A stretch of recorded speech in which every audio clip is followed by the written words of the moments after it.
السلام علیکم ورحمۃ اللہ تعالی وبرکاتہ۔ مرکز اہل سنت جامعہ رضویہ منظر اسلام کے یوٹیوب چینل ہم سبق درس نظامی میں آپ کا خیر مقدم ہے۔ جنہوں نے اب تک ہمارے چینل کو سبسکرائب نہیں کیا ہے وہ ضرور سبسکرائب کر لیں اور گھنٹی بھی دبا دیں تاکہ ہر اپلوڈ کی نوٹیفیکیشن اور اطلاع آپ تک پہنچتی رہے۔ ساتھ ہی ساتھ اپنے ساتھیوں سے بھی شیئر کریں اور بات پسند آئے تو لائک بھی کیا کریں۔ آپ کے سامنے اب حضرت مولانا مفتی محمد قمر صاحب اصول الشاشی کا درس دیں گے، آپ حضرات اس کو بغور سماعت فرمائیں۔ السلام علیکم ورحمۃ اللہ وبرکاتہ۔ بسم اللہ الرحمن الرحیم۔ ثم اذا تعارض الدلیلان عند المجتہد فإن كان التعارض بين الآيتين يميل إلى السنة وإن كان بين السنتين يميل إلى آثار الصحابة رضي الله تعالى عنهم والقياس الصحيح. ثم إذا تعارض القياسان عند المجتهد يتحرى ويعمل بأحدهما لأنه ليس دون القياس دليل شرعي يسار إليه.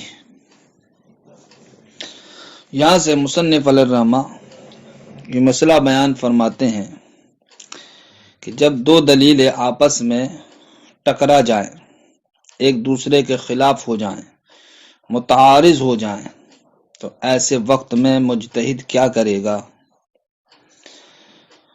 تو فرماتے ہیں جب دو دلیلیں آپس میں ٹکرا جائیں ہم یہ دیکھیں گے اولاً وہ دو دلیلیں کیا ہیں۔ اگر وہ دو دلیلیں دو آیتیں قرآنیہ ہوں تب ایسی صورت میں جناب والا سنت رسول کی جانب رجوع کیا جائے گا۔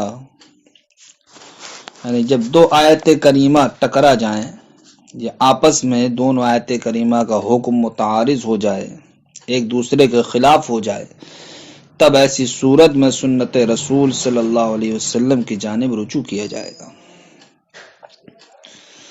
مثلاً آیت کریمہ اللہ رب العزت کا فرمان ہے فَقْرَؤُوا مَا تَيَسَّرَ مِنَ الْقُرْآنِ، جو بھی قرآن سے میسر آئے وہ پڑھو۔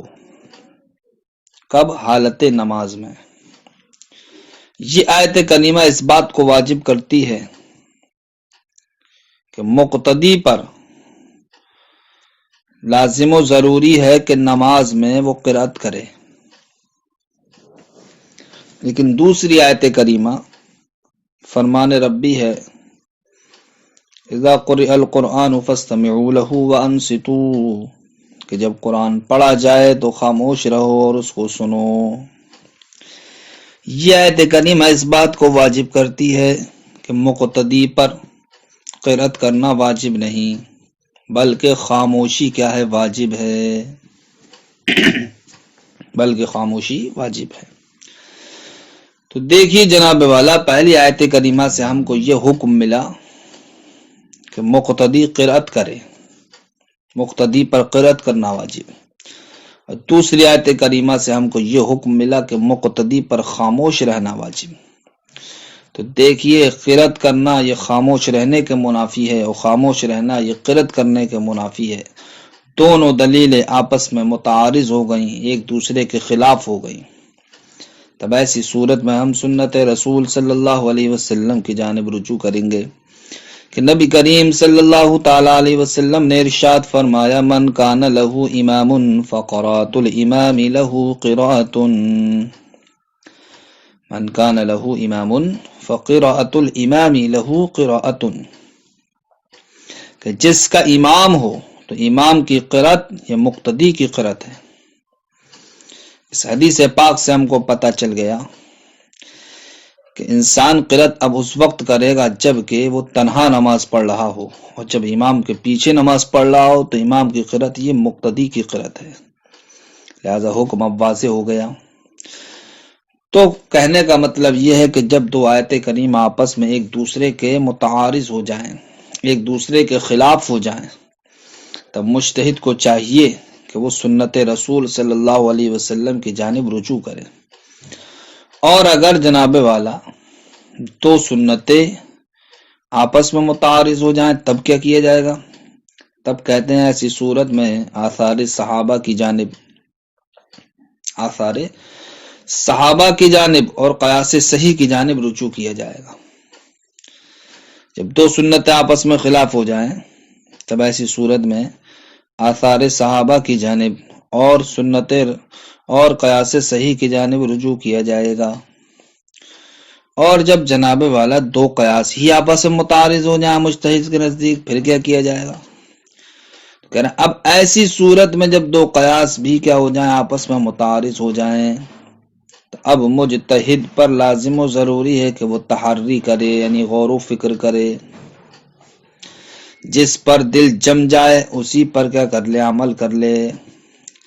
یعنی کہ اب ان دو قیاسوں میں سے جو دو قیاس آپس میں ایک دوسرے کے متعارض ہو گئے، خلاف ہو گئے ہیں، انہی میں سے جس پر اس کا دل جم جائے اسی قیاس پر وہ عمل کرے۔ کیوں؟ اس لیے کہ قیاس سے نیچے اب کوئی دلیل شرعی ہی نہیں ہے، قیاس ہی دلیل شرعی آخری ہے، لہذا اگر قیاس سے نیچے کوئی دلیل شرعی ہوتی تو اس کے جانب رجوع کیا جاتا، تو جب قیاس سے نیچے کوئی دلیل شرعی نہیں، لہذا جب آپس میں دو قیاس متعارض ہوگا تب ایسی صورت میں جناب والا مجتہد پر لازم و ضروری ہے انہی دو قیاسوں میں سے جس پر بھی اس کا دل جم جائے اسی پر عمل کرے۔ کیوں؟ اس لیے کہ نبی کریم صلی اللہ تعالی علیہ وسلم نے ارشاد فرمایا اتقوا فراست المؤمن فإنه ينظر بنور اللہ، کہ مومن کی سمجھداری سے بچو، اس لیے کہ وہ اللہ کے نور سے دیکھتا ہے۔ تو مومن کا دل ایسی چیز ہے جناب والا جو اپنی سمجھداری سے وہ حق کو باطل سے ممتاز کر لیتا ہے، وہ جان لیتا ہے حق کیا ہے باطل کیا ہے۔ اس لیے ایسی صورت میں جب دو قیاس آپس میں متعارض ہو جائیں تو مجتہد پر لازم و ضروری ہے کہ انہی دو قیاسوں میں سے جس پر اس کا دل جم جائے اسی پر عمل کرے، اور جس پر دل نہ جمے اس کو چھوڑ دے۔ اس لیے کہ اب قیاس سے نیچے کوئی دلیل شرعی نہیں ہے جس کی جانب اب رجوع کیا جائے گا۔ ثم اذا تعارضت دلیلان عند المجتہد، جب دو دلیلیں متعارض ہو جائیں مجتہد کے نزدیک، فإن كان التعارض بين الآيتين، تو اگر تعارض واقع ہو دو آیتوں کے درمیان، یمیل الی السنت، تو وہ سنت رسول کی جانب مائل رجوع کیا جائے گا۔ وإن كان بين السنتين، اور اگر جناب والا دو سنتوں کے درمیان تعارض واقع ہو گیا تو یمیل الی آثار الصحابۃ رضی اللہ تعالی عنہم والقیاس الصحیح، تب ایسی صورت میں آثار صحابہ کی جانب، یعنی کہ جو صحابہ کرام کا موقف ہے اس کی جانب رجوع کیا جائے گا اور قیاس صحیح کی جانب رجوع کیا جائے گا۔ ثم اذا تعارض القیاسان عند المجتہد، پھر جناب والا دو قیاس بھی مجتہد کے نزدیک متعارض ہو جائیں تب ایسی صورت میں کیا کیا جائے گا؟ کہتے ہیں یتحرا، ایسی صورت میں مجتہد انہی دو قیاسوں میں سے کیا کرے؟ غور و فکر کرے جس پر دل جم جائے، وَيَعْمَلُ بِأَحَدِهِمَا، ان میں سے ایک پر کیا کر لے؟ عمل کر لے، اور دوسرے کو چھوڑ دے۔ کیوں؟ لِأَنَّهُ لَيْسَ دُونَ الْقِيَاسِ دَلِيلٌ شَرْعِيٌّ، اس لیے کہ قیاس سے کم تر یا قیاس سے نیچے اب کوئی دلیل شرعی ہی نہیں ہے کہ یُصَارُ إِلَيْهِ، کہ جس کے جانب رجوع کیا جائے، لہذا اب ایسی صورت میں تحری کرنا مجتہد پر لازم و ضروری ہوگی۔ تو جناب والا اس آخری بات سے ہم کو یہ پتہ چلا کہ قیاس کی جانب رجوع اس وقت کیا جائے گا جبکہ قیاس کے علاوہ کوئی دلیل ہی نہ بچی ہو، قیاس سے اوپر کی تمام دلیلیں معدوم ہو گئی ہوں، مفقود ہو گئی ہوں، تب ایسی صورت میں قیاس پر عمل کیا جائے گا۔ لیکن جہاں تک قیاس سے اوپر کی کوئی بھی دلیل اگر موجود ہوگی تو اس وقت تک قیاس کے جانب رجوع نہیں کیا جائے گا بلکہ اسی دلیل پر عمل کیا جائے گا۔ تو حاصل کلام یہ نکلا کہ قیاس پر عمل سب سے آخر میں کیا جائے گا جبکہ اس کے اوپر کی جو دلیلیں ہیں وہ دلیل کیا ہوں؟ معدوم ہوں۔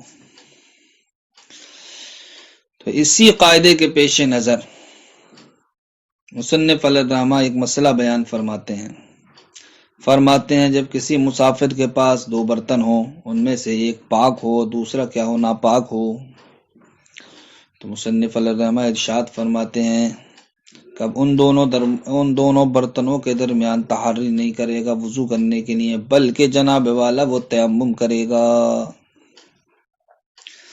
اگر کسی مسافر کے پاس دو برتن ہیں، ایک برتن پاک ہے ایک برتن ناپاک ہے، لہذا اب اس کو وضو کرنا ہے، تو اب کیا کرے وہ؟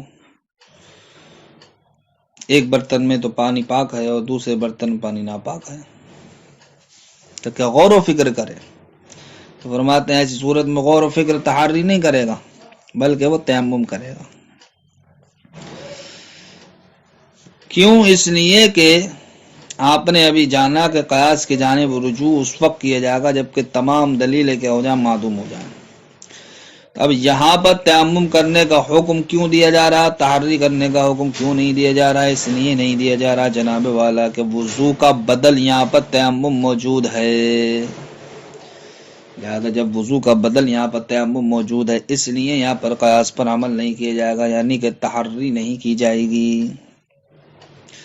برخلاف اگر کسی انسان کے پاس دو کپڑے ہوں، ان میں سے ایک پاک ہو دوسرا کیا ہو ناپاک ہو، تو ایسی صورت میں اب اس کو نماز بھی پڑھنا ہے تو کیا کرے؟ تو مصنف فرماتے ہیں کہ ان دونوں کپڑوں کے درمیان تحری کرے، یعنی جس پر بھی دل جم جائے پاک ہونے کے اعتبار سے اسی کو پہن کر کے نماز ادا کر لے۔ کیوں؟ اس لیے کہ یہاں پر جناب والا کوئی بدل موجود نہیں ہے، جب بدل موجود نہیں ہے تو اب آخری گنجائش ہمارے لیے تحری ہی بچی، لہذا ایسی صورت میں اب امام مصنف علیہ الرحمہ فرماتے ہیں کہ تحری کرنا لازم ہوگی، جس کپڑے کے پاک ہونے پر دل جم جائے اس کو پہن کر کے وہ نماز ادا کر لے۔ بات وہی ہے کہ جب تک قیاس سے اوپر کی کوئی دلیل ہو تو قیاس کی جانب رجوع نہیں کیا جاتا ہے بلکہ اسی دلیل پر عمل کیا جاتا ہے۔ اسی طریقے سے ان دونوں مسئلوں میں کہ جہاں بدل موجود ہے تو بدل کی صورت میں تحری نہیں کی جائے گی، اور جہاں بدل موجود نہیں ہوگا تب ایسی صورت میں تحری کی جائے گی۔ وَعَلَى هَذَا قُلْنَا، اسی بنیاد پر ہم نے کہا اذا كَانَ مَعَ الْمُسَافِرِينَ آن، جب مسافر کے ساتھ دو برتن ہو، طاہر و نجس، ایک پاک ہو دوسرا ناپاک، لا يتحرى بینہما، تو وہ ان دونوں برتنوں کے درمیان تحری نہیں کرے گا۔ تحری کہتے ہیں پختہ ارادے کو، غور و فکر کرنے کو، دل کے جمنے کو۔ بل یتیمم، بلکہ وہ کیا کرے؟ تیمم کرے۔ ولو کان معہ ثوبان، اور اگر اس کے پاس دو کپڑے ہوں ان میں سے ایک تو پاک ہو دوسرا کیا ہو ناپاک ہو، یتحری بینہما، تب ایسی صورت میں وہ ان دونوں کپڑوں کے درمیان تحری کرے گا۔ کیوں؟ لأن، اب دونوں مسئلوں کا سبب بیان فرماتے ہیں۔ لأن للماء بدلا، اس لیے کہ پانی کے لیے جناب والا بدل ہے، جب بدل ہے تب ایسی صورت میں بدل کی جانب رجوع کیا جائے گا نہ کہ قیاس کی جانب، کیونکہ تحری کیا قیاس ہے۔ وہ بدل کیا؟ وہ التراب، وہ مٹی ہے۔